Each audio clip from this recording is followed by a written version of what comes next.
Vienna, 1906. Just as the bells of St. Stephen's Cathedral began their noonday toll, and the scent of roasted chestnuts drifted down from the Graben, Princess Valeska Zeller stood at the edge of the Hofburg's inner courtyard, her gloved hands clasped tightly in front of her.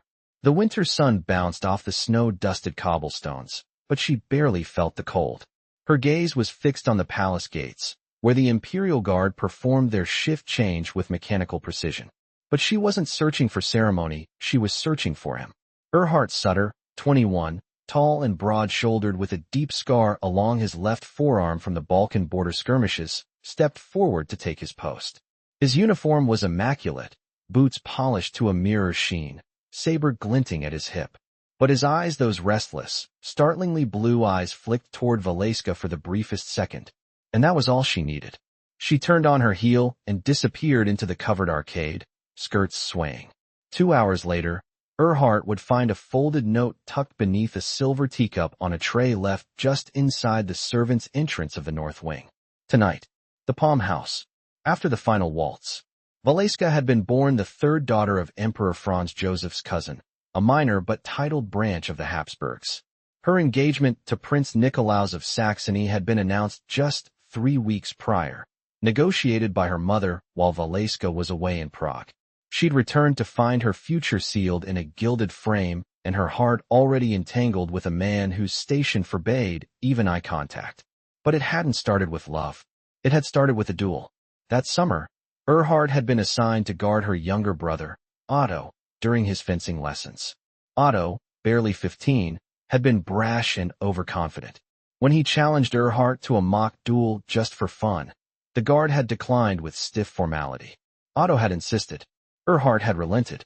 Valeska had watched from the terrace as Erhart disarmed her brother in 3 clean, efficient movements, and then bowed with quiet grace.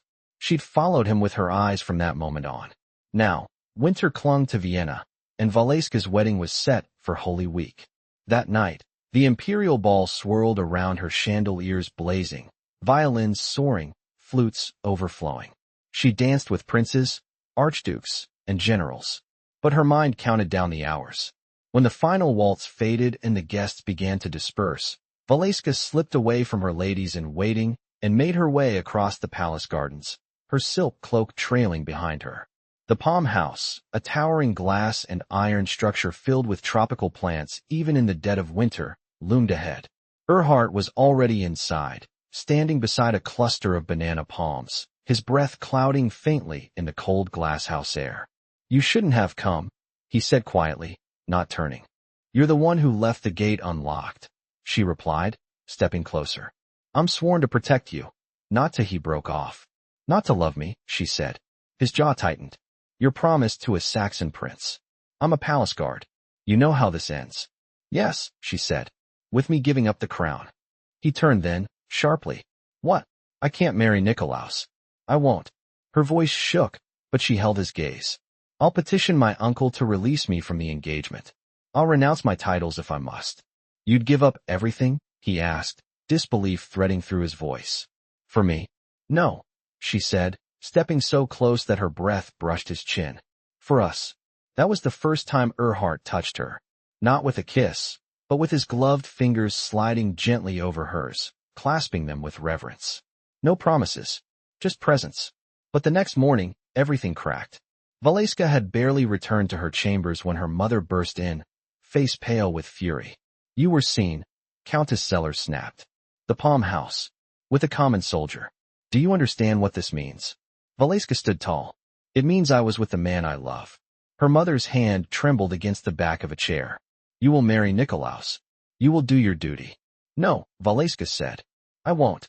By evening, Erhart had been stripped of his post and scheduled for reassignment to Bosnia. 2 days. That's all they had left. They met once more, this time in the crypt beneath the Augustinian church, where the Habsburgs had been buried for centuries. Valeska lit a candle for her late father, then turned to Erhart. "I won't let them send you away," she said. "You can't stop the army," he replied. "They've already signed the orders." "Then I'll go with you." His eyes widened. "Valeska, I've made my choice," she said. He reached into his coat and pulled out a small, folded piece of paper. "So have I." She recognized the wax seal. Imperial.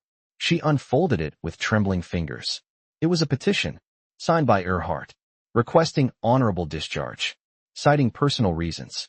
They won't grant it, she whispered. They already did. I have 2 days to clear my things. A silence settled between them, thick with disbelief and hope. I'll leave the palace tonight, she said. I'll write to my uncle from Salzburg. He always favored me over my sisters. He's the only one who might let me go quietly. And if he doesn't? Erhart asked. She lifted her chin. Then I'll stop being Valeska Zeller. He looked at her for a long moment. Then I'll protect your heart. Wherever you go. They stood together in the candlelight, 2 silhouettes among the tombs of emperors. Not yet free, not yet safe, but together, and not turning back. The train to Salzburg departed just before dawn, wheels groaning against frost-laced rails. Valeska sat cloaked in gray wool, her gloved hands folded tightly over a stitched leather satchel. Her maid, Anneliese, sat beside her, silent but alert, her eyes flicking to the window with each passing station. The arrangement had been hasty. Valeska's name struck from the Hofburg's guest registry by midnight, her escape disguised beneath the pretense of illness and solitude. She had written her uncle by hand, sealing the envelope with the Zeller crest. The letter left no room for negotiation. She asked not for understanding, only mercy, permission to live unbound. Erhart had not accompanied her. He'd known he could not. Instead, he'd helped secure her passage with the quiet efficiency of a man used to slipping through corridors unseen. The last she saw of him was in the shadowed courtyard behind the kitchens, where the scent of coal and damp brick clung to the air. He had pressed her hand to his chest and murmured, "Go. I'll follow once it's safe." Her heart had thundered against her ribs as the carriage pulled away. Now, the train curved through snow-covered hills, the world outside pale with morning light. Valeska didn't speak until the conductor passed through to check tickets. "Has word reached the court yet?" she asked once the corridor emptied. Anneliese's reply was soft. "The Countess sent riders at first light. But His Grace in Salzburg keeps his own counsel. He may surprise them." Valeska nodded slowly. He always said the city walls held more sense than the whole of Vienna. It was mid-afternoon when they arrived at the bishop's residence, an ochre building nestled beneath the fortress. Her uncle, Leopold, stood at the top of the steps, his expression unreadable beneath a collar of black fur. "You look like your father," he said, without preamble. Valeska curtsied, her voice even. "And yet I hope I've inherited your judgment, not his." He studied her for a long moment, then turned on his heel. "Come inside. I won't have you explaining yourself in the snow." The drawing room was lined with carved walnut and the scent of paper and brandy. He poured himself a small glass and waved her into a chair. "I received your letter," he said, settling opposite her. "It was full. I had to be. You've cast aside a prince." He took a slow sip. "And the court's protection. I never asked for either." She met his gaze. "I ask only for the right to live without pretending." He leaned back, the leather chair creaking beneath him. "Do you love him?" "Yes." "Does he love you?" She hesitated, not out of doubt, but because the answer had never needed words. "He risked everything to give me time." Leopold set down his glass. "You'll stay here until the snow clears. I'll notify Vienna that your engagement is dissolved by mutual refusal. They'll rage, of course, but your mother will not press the issue if I stand behind you." She exhaled slowly. "Thank you. I'm not doing it for you," he said, but the edge in his voice softened. "I never liked Nikolaus. Too polished. Never trusted a man whose gloves are cleaner than his conscience." The days passed in quiet rhythm. Valeska took her meals in the west parlor and walked the cloisters under a cloak borrowed from the housekeeper. She wrote long letters to Erhart and waited for the post each morning with a breath caught in her chest. His first letter arrived folded in brown paper, addressed only to Miss Valeska Z. The handwriting was precise, the ink slightly smudged near the edge.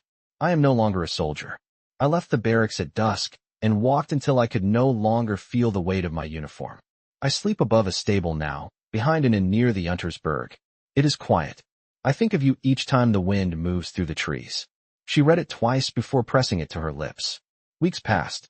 Snow melted into slush along the cobbled streets, and the fortress bell rang louder beneath a sky that had begun to soften. Word came from Vienna that the court had accepted the dissolution, though not without scandal. Her mother had retired to Baden, claiming illness. The name, Princess Valeska, was quietly removed from the list of royal brides. One morning in March, she stood beside the fountain in the bishop's garden, watching the water ripple through melting ice. Behind her, footsteps approached. "I wasn't sure I'd be allowed in," Erhart said, his voice low. She turned. He looked thinner, his hair longer beneath a worn wool cap. But his eyes were steady, and his hands, though red from cold, didn't tremble. "I asked him to expect you," she said. "Did he?" "He said he'd keep the gate unlocked if he saw your name on the parish roll." "Then I suppose I'm a Lutheran again," he said, half smiling. "At least on paper." She stepped forward, reaching for his hand. "Are you staying?" "If you'll have me." She brought his fingers to her lips, kissed the knuckles gently. "I didn't give up everything to be alone." He glanced up at the bishop's window. "Will he marry us?" "Not yet. But he said if we stay through Easter, and the town accepts us, then he'll ask the archbishop. And if they don't, then we'll go farther. There's always farther." He nodded. "But not today." "No," she said. "Today we stay." They stood beneath the bare-limbed trees, the wind threading through their coats. The palace was behind them, its walls, its silence, its polished glass. Ahead was only the earth, the thaw, the faint echo of bells, and the quiet vow between two hearts no longer hidden. By late April, the bishop's house had grown warmed by the scent of moss and sun-dried stone. The river Salzach ran full and fast, and the bells of St. Peter's rang deeper in the thawed air. Valeska stood in a modest drawing room overlooking the garden wall, carefully stitching a hemline along a plain cotton dress. Her needlework was uneven, but steady. The fabric had been bought from the weaver's daughter who lived 2 doors down, the same girl who had whispered shyly that Valeska's hair looked like carved honey in the light. She said, "We're welcome at the market," Valeska murmured, not lifting her eyes from the thread. "Though the baker still won't meet mine." Erhart stood a few paces away, oiling the hinges of an old wooden cabinet. "He lost his son in Galicia. I wore the same uniform." "You didn't choose the war," she said, tying off her thread. "Nor did he. I chose to enforce what it made of us," Erhart replied, setting the rag aside. "They won't forget that in a season." She folded the dress and laid it onto the bench beside her. "Then we stay until they learn who we are without it." He crossed the room, hands clean of oil now, and rested them on the windowsill. "Your uncle sent word. The archbishop will receive us next week." Valeska raised her head. "Will he bless it?" "He said he'd marry no scandal, only a union of sound intention. But he will listen." She joined him at the window. Below, a boy chased a wooden hoop along the stones. A woman with a scarf tied beneath her chin leaned from a shutter to call him in. A dog barked once and fell quiet again. "You said once that you slept above a stable," she said. "What did you dream of there?" He kept his gaze steady. "Of being seen without a uniform, and not turned away." She reached for his hand, resting it in hers. "I dreamed I was planting something. My fingers in soil instead of silk thread." He turned to her then, his voice low. "Do you miss it?" "I miss knowing what each day would bring," she said. "But not what it cost me to live it." Later, they walked the southern road into town, past rows of young oaks and shuttered inns. Valeska carried a basket of dried herbs and wool scraps, her shawl pinned close at the throat. Erhart kept pace beside her, nodding to the woodcarver who leaned from his doorway to inspect a new shipment of pine boards. The man didn't return the greeting, but neither did he spit. Near the chapel steps, a young mother dropped a pail of water, the handle snapping clean in two. Erhart stepped forward without pause, lifting the full bucket before the water could spill into the dust. She looked up, startled, then nodded once tight, but not unkind. "Thank you," she said. He handed it back and said nothing. Valeska waited until the woman turned away. "That's twice today you weren't turned away." "Small things," he said. "All roots begin small," she replied. That evening, as they lit candles in the chapel's side nave, Valeska paused before the altar of St. Joseph. She bowed her head not in supplication, but in steadiness. Erhart stood beside her, his hands folded loosely, not touching hers, but near enough to feel. "I've written to Annalise," she said. "She'll join us before Pentecost. The bishop has agreed. She stayed when you left. She told me once that loyalty isn't owed to blood, but to truth." He lit a candle and set it beside hers. "Then we build this with truth." They left the chapel in silence. walking through the cloister where the ivy had just begun to green again. The bishop waited beneath the archway, his cloak drawn close against the breeze. "His Grace will see you at second bell on Wednesday," he said, addressing Erhart directly. Erhart inclined his head. "We'll come prepared." Valeska met her uncle's gaze. "You've done more than I ever expected." "I've done what I would want for my own daughter," he said. "And I've seen enough men in silk and brass ruin what they were meant to protect." He turned without further word, his steps echoing against the flagstones. As twilight settled, Valeska and Erhart returned to the small guest wing that had become their own. The window stood open, letting in the scent of rain on stone and the distant sound of church bells. She sat on the edge of the bed, unpinning her hair. Erhart knelt to unlace his boots, then paused. "If he grants it. If we're wed. What then?" "We find a home," she said. "I want land. Chickens, perhaps. A kitchen where I burn the bread, and you pretend not to notice." He smiled, not wide, but full. "And if I burn it, I'll feed you anyway." They laughed, soft and unguarded, as though the world outside their window had always been just this shape. Neither palace nor barracks, but something smaller, steadier, built not of titles or duty, but of mornings shared and burdens halved. She reached for his hand, and this time, he didn't let go. The bells of Salzburg Cathedral tolled once before second light, a dull chime against the fog that crept down from the hills. In the bishop's cellar chamber, Erhart stood at the wash basin, sleeves rolled as he shaved without a mirror, the blade quiet against his jaw. The water was cold enough to bite, but he welcomed it. Valeska's voice carried faintly from the room above, low, measured, speaking with Annalise. No laughter. Not yet. She had not worn lace since Vienna. He dried his face on the cloth and pulled on the overshirt she had mended herself, uneven stitches running along one side. She had pricked her finger on the third one and bled onto the cuff. He had not washed it out. At the bishop's study, the door was ajar. The archbishop had arrived early, his coat still damp from the mist. He was thinner than Erhart expected, with deep-set eyes and fingers stained faintly with ink. He did not rise as they entered. "Sit," he said, voice neither warm nor cold. "Speak plainly. There is little time before Mass." Valeska's hands rested on her lap, her posture unflinching. "We asked to be wed in the presence of the church." "Is your name still Zeller?" he asked, eyes on her. "I no longer use it publicly," she said. "I carry no title. I seek no inheritance. And yet you request a sacrament meant to anchor lives." "I seek the sacrament because I believe in its weight." The archbishop turned to Erhart. "And you?" "I have no means to offer her station," he said. "Only a life of work and shelter. And my constancy." The old man studied him. "You swore fealty once, did you not?" "I did. And now? I offer my loyalty to the one beside me." There was no silence in that room, only the sound of wind pushing against the glass. The archbishop closed the ledger on his desk. "Your banns will be posted in the square for 3 Sundays, he said. "If no objections arise, I will officiate the rite on the 4th. Valeska inclined her head. "We are grateful." "I did not grant it for gratitude," he replied. "I grant it because you did not ask to be understood, only to be allowed." He left through a side door, robes brushing the stone. Outside, the sky had begun to clear in places. Valeska walked beside Erhart past the cloister wall, her hand brushing his sleeve. The market had not opened yet, but the first carts were arriving, wheels slick with dew. "I thought he would question my soul," she said. "He questioned our spine." She laughed then, a short breathless sound that cut through the morning chill. "I'm not sure I passed." "You didn't flinch." "I've learned not to." They passed the tailor's shop, where the widow Fuchs was pinning a bolt of linen to the awning. She paused when she saw them, then gestured.